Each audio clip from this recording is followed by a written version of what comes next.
How to sign up to Merrick Bank online. Hi guys, welcome to our channel. Let's begin. The first step is to open up any web browser and here search for merrickbank.com. If you have not created an account, you can simply click on the option that says sign up now.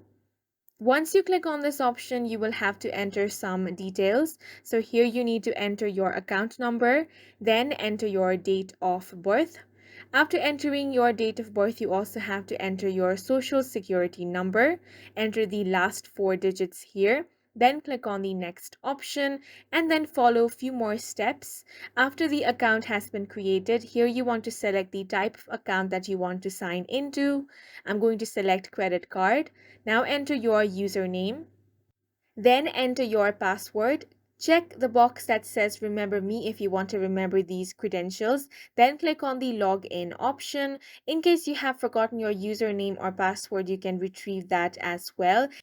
And that's it for this video. We hope you guys found it helpful. Please make sure to hit the like button and subscribe for more videos like this.